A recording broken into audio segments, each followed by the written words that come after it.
This podcast episode is targeted at tennis players and coaches. However, these skills are very applicable to any life challenge. So even if tennis is not your sport, this conversation can still be applied. I'm with my colleague in the field, Austin Davids, who has a lot of knowledge in the tennis world, both technical and mental. Tennis is a very unique sport with its own set of challenges. So Austin's going to help us break these unique challenges down and how athletes can be resilient through them. So, with that being said, let's dive right in. Austin, will you let the listeners hear your voice and give them a little insight into your background and expertise? Yeah, absolutely. So like you said, I'm Austin Davids. I have been around tennis, playing tennis on the court since I was 5. My dad coached high school boys and girls tennis growing up, so my earliest memories are getting picked up from school, stopping by the gas station, getting a snack, and going to the courts and just like hanging out while he ran practice. So I started playing when I was 5. That's the first time that I remember having a racket in my hand and actually, trying to play tennis. And I just kind of have played ever since, I guess. I grew up in Topeka, Kansas. I went to Topeka West High School. It's where my dad coached and everything. So yes, he was my high school coach, which was awesome. Continued on to play at Emporia State for a little bit afterwards. Had a knee injury that put me out for a while. Started doing like the country club, tennis pro coaching type stuff up here in Kansas City. And then kind of got more involved with like adult tennis, adult league, stuff like that, which is a whole different ballgame from the competitive, high school, college tennis type level. As soon as I finished that, I went to work at a high school as a special education para. And my brother, actually, who was my doubles partner in high school, Just a whole family affair. it's such a family affair, yes, and that's one of the many reasons I love tennis. My mom didn't really play, but she was always at the courts with us. Meets, practices. She would bring snacks by. It's just everybody can do it, and everybody can be a part of it. And I think that's one thing that really wrapped me up in the tennis world is just the community and the family of it. But my brother was the high school tennis coach at the high school I started working at, and he asked me if I wanted to be his assistant. And I was like, this is so cool. My brother lived about 3.5, 4 hours away from Kansas City for a while in a place called Winfield, working at Arc City. So it was good to have him back. And, we have such a good relationship that I just kind of couldn't pass up the opportunity. Yeah, I mean, Um, how many people get to say that they coached a high school with their sibling? Like, this is pretty cool. Exactly. Yeah, and who can say that they played with their brother competitively, played with their brother in high school? We were on the same team in college. We never really played together, but we were on the same team, and then, is coaching and doing what they love to do with their sibling. It's such a incredible experience. Very special. That's Yeah. awesome. Yeah. So you obviously have a lot of firsthand experience with playing and coaching, especially at all kinds of different levels, singles and doubles, it sounds like. Yeah. Yeah, so in my high school career, I did 2 years of doubles, and then my last 2 years I did for singles. So anybody who plays tennis, who's played doubles and singles knows that it's just kind of a completely different game, different strategy, different mentals, different everything. So I've been around the block, as they say, and I've lived the life. Yeah. Well, I actually think that's a great route to go because that's something that I am talking about a lot with my tennis players is the difference in how they're playing between doubles matches versus their singles. Yeah.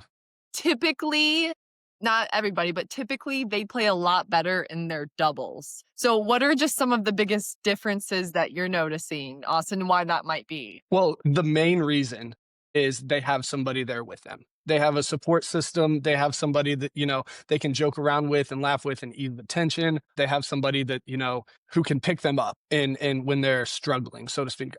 It's sometimes you can have good doubles partners and sometimes you can have bad. When you have a good doubles partner and you work well as a team and you're a collective unit, like you said, people tend to play better when they're playing doubles. It's the mental aspect of it of I'm not the only one out here. I don't have to fight this battle alone.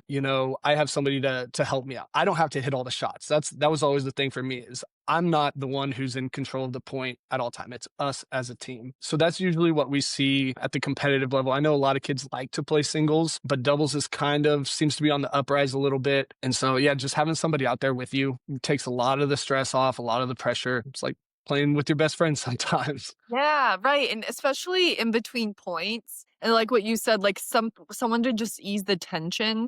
And typically what I'm seeing with my players is in between points, they're talking. They're like hey, next one, or my bad, Yep. I'll get it, like, or talking strategy as to how to get the next point. Whereas versus singles, we'll do like a little compare and contrast. They're usually in their heads, dwelling, thinking about something negative, worrying about making a mistake. It's just Yeah. so different. Yep. The my tennis coach growing up was a great guy. He always taught us, he was big on doubles. He called it meet at the tee for tea. And it's kind of silly, but the way the service line crosses, it kind of looks like a T. And he forced us, he made us after every point to wherever we're at on the court, come together at that center point and say good job or hey, nice try, let's get the next one. Just something to encourage the other person. And that I think I was like, 12 or 13 when I first learned this, and it has stuck with me up until now. I tell my high school kids this, and they kind of look at me like, "What do you meet at the T for T? That's the dumbest thing I've ever heard." But it works. It I love works a it. lot, and it like just brings the team together. But like you said, with singles, you can't really do that. You're by yourself. You have your own struggles. If you're not playing well, you have to battle that on your own. You don't have anybody to pick you up. So, like I said, there is a very distinct difference between doubles and singles, especially when it comes to the mental side of things and getting through those struggles. And it sounds like even just like me and the T for T, like that's a routine that your coach really emphasized. Like you do this Yes. every single time. Yep. There is that something that you really talk about as a coach with your players, Austin, is that in between routine for your players to do to get them moving on to the next point? Like how important is it to have like a little reset for the precious like 10 to 15 seconds that they have? Yes, it's huge. The routine is insane. And I talk with my athletes, not even just tennis, like wrestling, football, track, of having a routine, allowing your body to feel relaxed in those, especially in those pressure moments, right? Like my routine when I step up to serve, I bounce the ball 3 times, I breathe, and then I toss and then I hit it. A routine can look different for everybody. And I think that's important to know. But not having routine, you're thinking up here and you're not thinking about the routine. It's easy, or sorry, it's not easy to just relax yourself when the times are tough, when you have a big point, you need to win this game or whatever the case is. But taking your mind off of that and focusing on something that you can control, like a routine, is huge in my opinion. Not just before the point, but also during the point and after the point, like the meet at the T for T kind of stuff. Once it becomes so ingrained in you and in your system that you just do it without thinking about it, and then you're like, whoa, like I remember coach talking about that and I just did it and I didn't even realize it. Like the enlightenment in the kids when they're like, that worked. Why did that work? And it's like, well, because I know what I'm talking about and you actually tried it. That's awesome. Right? Yeah, I have a tennis player and she was losing just a lot of composure in between points and would just get in her head and overthink. And for her, she decided that, okay, I'm gonna walk to the back fence every single time, touch the fence and come back, touch the fence and come back. Yeah. And when she doesn't do that, that's like usually one of the first things I'll ask her is, how was your routine this weekend? And when she stuck to it, when she was really disciplined, usually she plays so much better. It just helps her calm down. Are there any other specific routines that you see your players do or that you implemented over the years too, Asa? I know you mentioned like a little pre-serve routine. Yeah. One thing that helped me a lot when I was growing up was my strings. So when you're playing, sometimes your strings get a little messed up if they're loose and whatnot. My coach, the same coach actually, the meet at the T guy, he taught us to straighten our strings, put them back in alignment, and just like take our thought from that missed forehand or I double faulted and put it into something that, again, that you can control, right? I can control the strings and where they go and where I want them to be. I can't control what just happened and I can't change it. And that was kind of like a mental reset, so to speak, of, okay, that point's over. We're moving on to the next one. That, like, when you're in control of your equipment, especially in tennis, it prevents a lot of things like, wanting to hit your racket on the ground or, just some of the things that are like cause a downward spiral, so to speak. So that was one that was huge when I was growing up. And like you said, I see a lot of high level club players touching the fence with their rackets. And when I first started coaching, I asked my brother, what is this? Like everybody was doing it. And he said that's what they're taught to reset, to move on to the next point. And I think that's a phenomenal way to do it. of just, I'm going to think about what I just did and how I messed up or what I could have done better up until I get to this fence. And by the time I touch it, I'm thinking about something else, right? Allowing yourself to be upset, to think about what you could have done better, but not dwelling on it. And then moving on to the next thing. It's huge, especially in tennis. And I really like the aligning your streams because I think that's symbolic too. Like, okay, I'm straightening this out, Yep, straightening myself out, right? And exactly. then there's a Yes. lot to be said about just taking the control back. Okay, I have my control back. Now I'm moving on to the next point. Yep. Great. That's huge. Again, it's just a very important skill to have in tennis because every point is worth 1 point. It's not like basketball or, football where a different type of score has a different value associated with it. Everything is worth 1 and you just kind of stack them on top of each other. So, it's very easy to lose control and let one bad point turn into, 4 bad points and now you're down a couple games and now you're down a set and what are you going to do now? So being able to control the things and, put yourself back into position to win the next point that's worth the same that you just lost is very important. Very, very important. Yeah. And can we talk about the scoring for tennis? Because one, it's very unique, but also I think it's set up very specifically. Like you have to win a certain amount of games in a certain amount of set and then win a certain amount of sets to win the entire match, right? It's very back and forth. When a point, there's a point, when a point, there's a point. Like you are failing so Yes. much. And I think that's something that I really dive into with my players is listen, tennis is scored a very specific way for a reason. You're kind of supposed to lose some games, right? Like imagine Yes. it was 1 game to 200, you would be so screwed. Somebody would go on a run and there'd be no chance of you catching up. Right. Yeah. It's very difficult sometimes for student athletes these days to comprehend losing and being okay with losing. But like you said, it is part of tennis. I saw this stat one time that Roger Federer, one of the best Yes. tennis players in the world, Yes. it was after he had retired. And it was something along the line. I'm probably going to get these numbers wrong, but it's very similar. He said, I've won all these majors and all these tournaments. And I've done all these amazing, wonderful things. But at the end of my career, if you looked at the points that I won versus the points that I lost, won 52% of my points, of my total points, which is half. Like, well, it's a little bit better than half, but you have one of the guys who is arguably the GOAT. He's fantastic. He's a great role model, and he won just about half of his career points. Is crazy. Losing is part of tennis. So the scoring is challenging, especially, like when you play 2 out of 3 sets and maybe you lose the first set and now you got to come back and you got to win another set. And now you got to face a tiebreaker.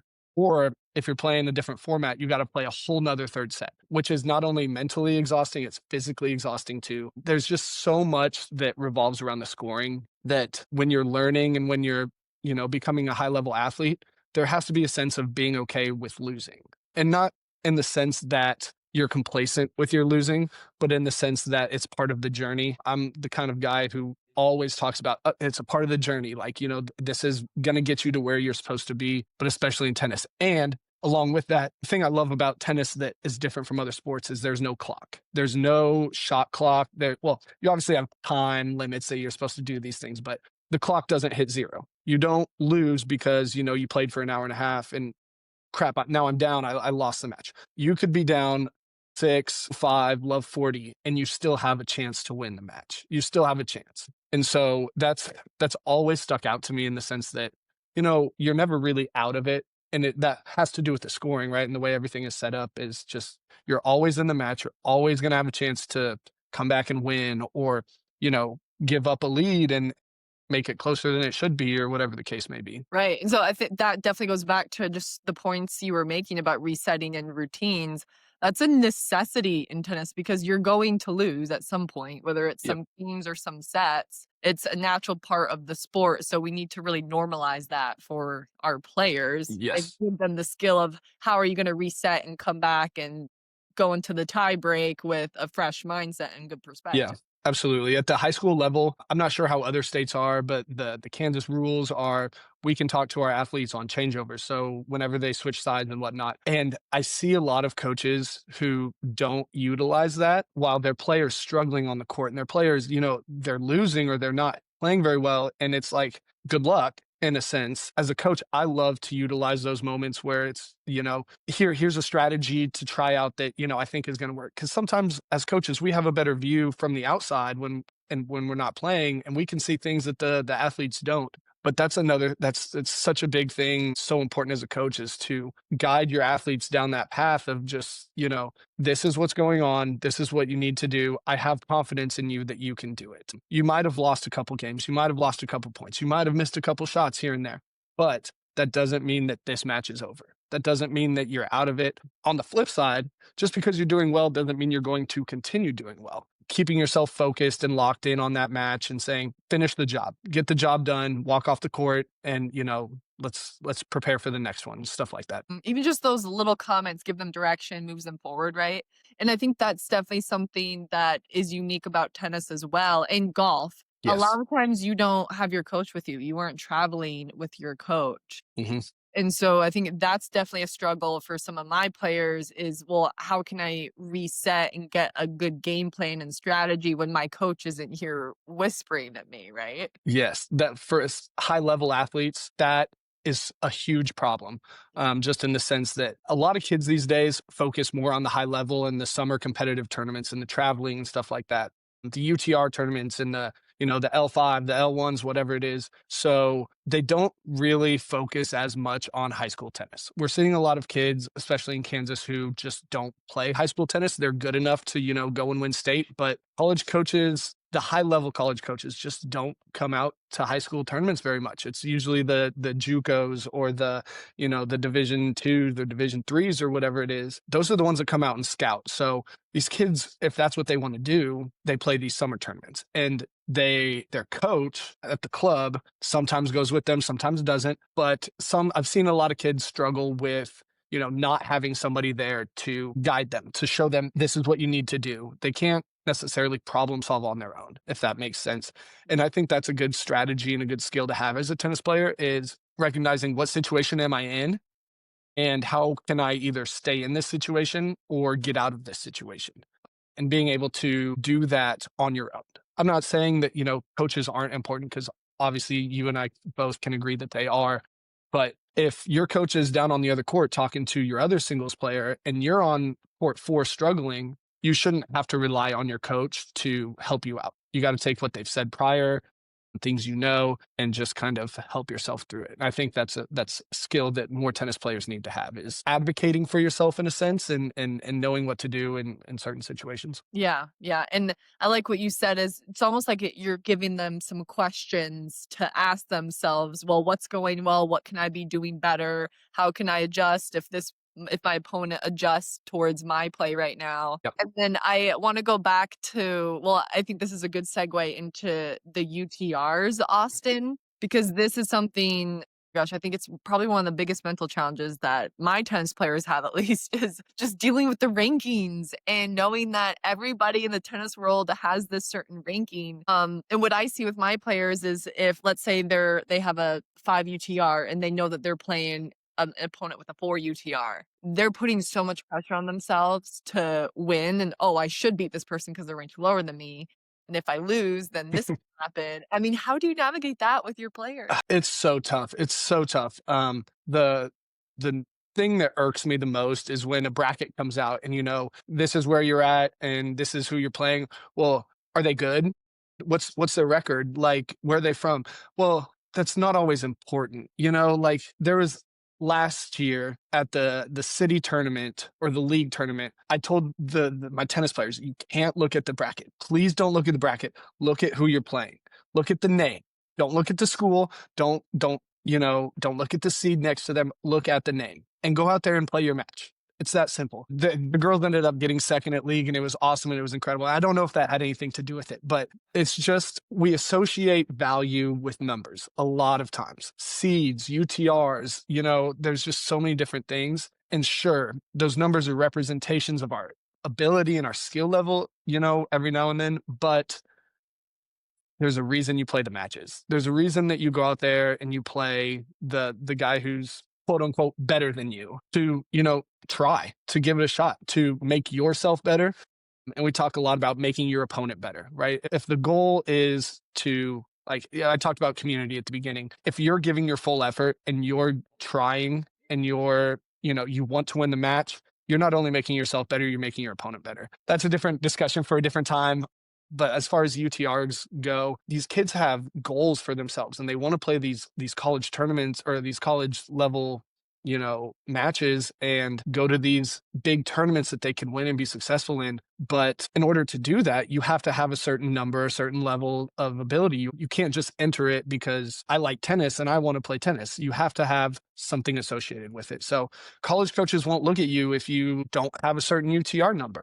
And, athletes know that and they want to be looked at. And that's why, again, back to not playing high school athletics or sorry, high school tennis, there's no UTR associated with high school tennis. You don't benefit from it. Sure, you can go and win a state title. Sure, you can go and win your league title, but that doesn't have a number associated with it, right? That's just a plaque or a medal that says, congratulations, you won. But what do I get out of it? Who's seeing this and how am I benefiting from it? They benefit from the numbers. Which is I just went on a rant. I'm so sorry.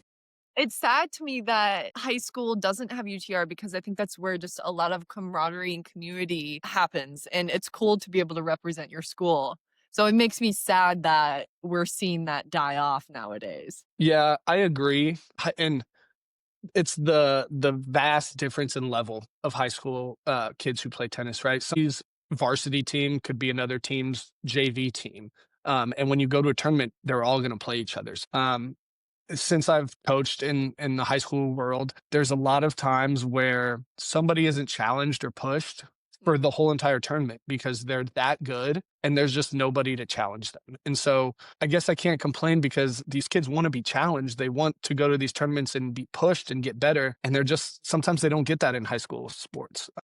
But I don't make the rules. I don't make all that stuff. I think it'd be awesome if they could some way, somehow utilize not a ranking system. But Yeah. something along those lines to encourage athletes to play in high school and, you know, at least once, senior year, freshman, whatever it is, to experience what high school tennis is. Yeah. But then, like we said, doubles is becoming more popular. So I'm finding that they're finding more community within that and making connections with other players that way, which is good. Yeah, absolutely. Like with the US Open and stuff, they have like a mixed doubles tournament and all these things. And these kids who idolize these athletes are seeing that and they're like, doubles is it's kind of cool. And so I'm seeing now they're at least willing to give it a try. And as a coach, that's all I can ask is that you just try something. If you don't like it, we can pivot and try something new, but just, putting your foot in the door and being comfortable, being uncomfortable. Yeah, very underrated. And Yes. the last big question that I really want to get your viewpoint on, Austin, is in tennis, there are, depending on the level, there's like one or two refs navigating, I mean, how many courts, right? And so, especially high schoolers and middle schoolers, right? There's a lot of cheating going on. And you have to make your own calls, right? So, what are you telling your players to help them with that? Because I think a lot of tennis players could benefit from hearing your perspective. This is such a loaded question. This is I a know, very I'm loaded sorry. question because I haven't been to like a L5 or an L4 whatever in a very long time.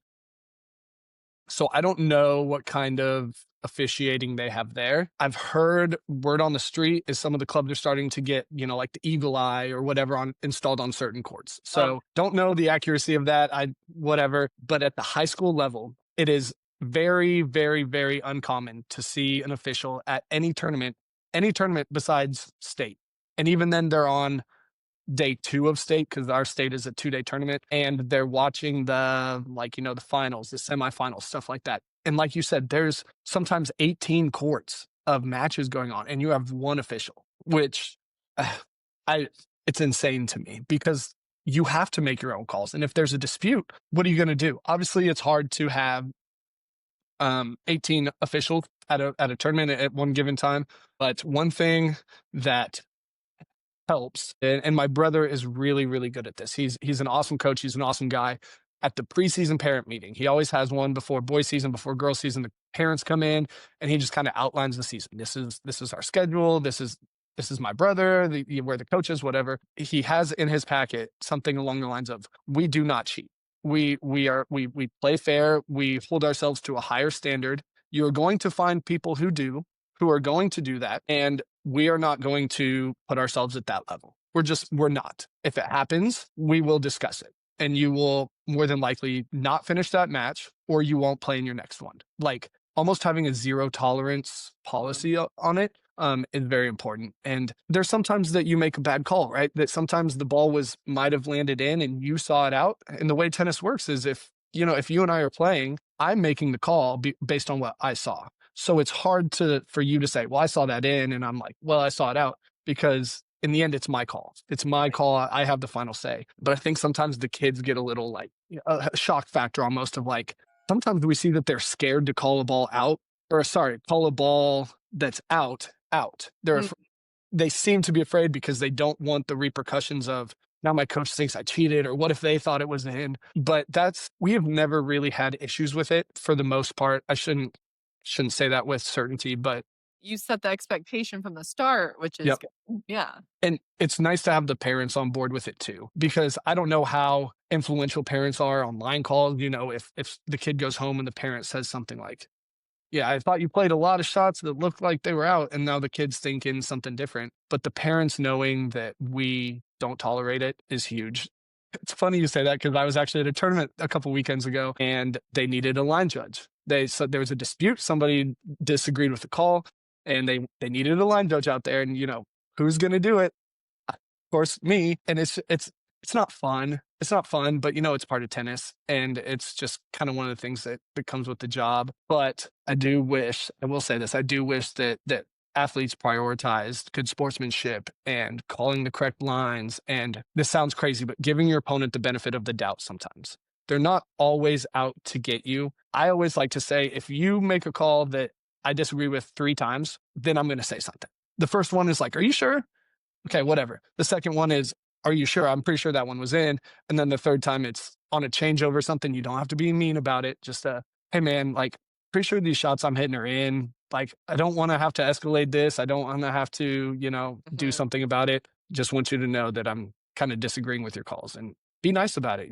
Right. Yeah. I think, responding with anger to anger only elevates the situation. So true. So Being true. a bigger person, and I'll tell exactly similar to what you do. I'll give my athletes a process. Like, question them, hey, are you sure? Question them again. If it's becoming too much, go call an official over.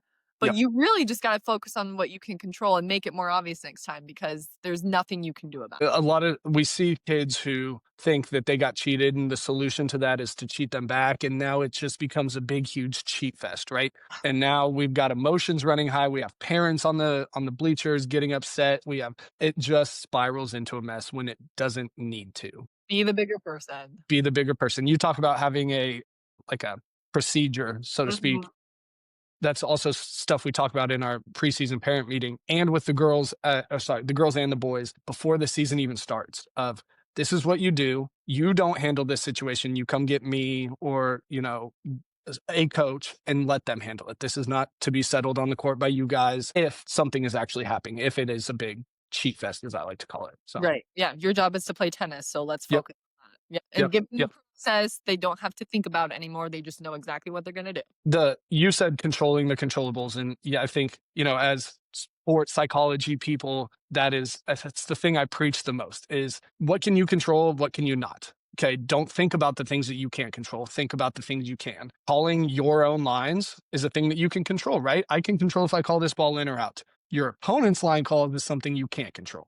Hmm. And so being able to shift that focus, that high level of stress or irritability of, I think they're cheating me, to, okay, what can I control to prevent this from happening, or to alleviate the situation. Such an important skill to have. Yeah. And so to kind of summarize, Austin, we've talked about the importance of resetting and having an in between point routine. Those are huge. Normalizing failure, because there's a lot of failure in tennis. Yep, and being the bigger person, having good sportsmanship, controlling what you can control in terms of the cheaters. Oh, and then let's not forget the UTR, trying to ignore the numbers and Yep, really just focusing on winning 1 point at a time, because it's just a part of absolutely. tennis, right? So it's Yeah. not put so much value and worth into that ranking and try to Yeah. ignore it going into your matches and not know what your opponent is ranked. It's tough sometimes. It really is. Like I've been there, and we didn't have like the L1s. We called them different things when I was growing up. That that makes me feel so old saying that. But it's very difficult, and it takes a conscious effort to, it's so easy, just especially with the phones these days and the apps and everything, to just click on a name, see who they've played, see their scores with these people, and then, oh well, I've played this guy too, but I beat this guy 6-0, 6-0, like, and compare. Um, and I think that is just a very negative thing to do, is to compare yourself to other people, to other results, when the only thing that matters in the end is going out, especially in tennis, is going out there and playing your match and giving your full effort in the match. The numbers don't matter. The score doesn't really matter. If you come off with you've played three tiebreakers and you won all of them, and now you won the match, like, that's the same result as winning 6-0, 6-0. The numbers just have so much of an impact, and disassociating yourself from those numbers as a tennis player is will do wonders for your game. Let's leave it off of that then. And Austin, do you have, before we wrap up, any just last minute pieces of advice for our audience? I saw this quote the other day, that was shared, that said, it's impossible to give everything, but give what you can, right? And I think that's important in, as far as effort goes in tennis matches, like we talked about, with there not being a clock that expires in tennis. If you can walk off the court, and I tell my tennis players this all the time, win or lose, and tell me as a coach that you gave your full effort, I will be happy and I will be proud of you no matter what the score was. Whether you're a beginner playing somebody who's been playing for 10 years, whatever the case is, if you give full effort, I'm happy as a coach. And so for any tennis players that listen to this, or, need to get something out of this, giving full effort at the beginning of the match, the middle of the match, and the end of the match makes your coach happy. You'll be a lot happier. And I think you'll start to see results start to come in, as, time goes on. So Right. Leading with your process and letting those outcomes follow. absolutely. Absolutely. And Austin, where can athletes and coaches and parents find you? Yeah. So my website is setpointmentaledge.com. And I believe my email address is just setpointmentaledge at gmail.com. My website's up. It's been up. It's got all my information on there. You and I have talked. I'm very small. I actually just got a text yesterday from somebody who wants to work with me, which would be my third. I'm so excited. My third person that I'm working with. It's a challenge. It's a journey, but I have experience in a bunch of different sports. I coached wrestling last year, which was a whole new thing for me. It was incredible. One of the athletes I work with does track. He does wrestling. He does football. Another one does softball. Like I'm trying to broaden my horizons, so to speak. I'm not just tennis centered. There's a lot of things that you can learn from tennis that you can apply to other sports. So I'm excited to see where this journey takes me. I know it's where I'm at is part of the journey, but I'm looking forward to, connecting with athletes and helping them out however I can. Yep. Yep. I'm excited to be in the field with you. And like we said at the beginning, right? Tennis is just one sport, but all these skills are applicable to literally anything in life. Yep, absolutely. Well, It's thank you amazing. so much for the expertise and perspectives today, Austin. And listeners, athletes, to reach out to me, my email, georgia@rootedsportsitecoach.com, or check out my website, Rooted Sports Site Coach. All right. Thank you. See you guys next week. Bye.